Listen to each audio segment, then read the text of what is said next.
Tot ce am trăit prin versuri vă relatez. Vreau să vă învăț, nu să vă impresionez. Fiecare zi știi care-i povestea ei. Și tot ce se întâmplă nu e neapărat cum vrei. Sunt sigur că și tu măcar odată ai furat. Sunt sigur că și tu ai luat verde și ai fumat. Sunt sigur că și tu de multe ori te-ai îmbătat.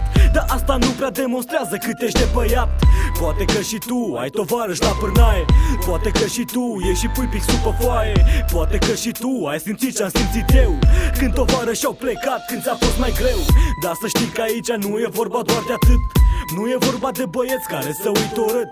Aici e vorba de greșeli care să le înveți. Dar vezi că învățatul nu înseamnă să le repeți.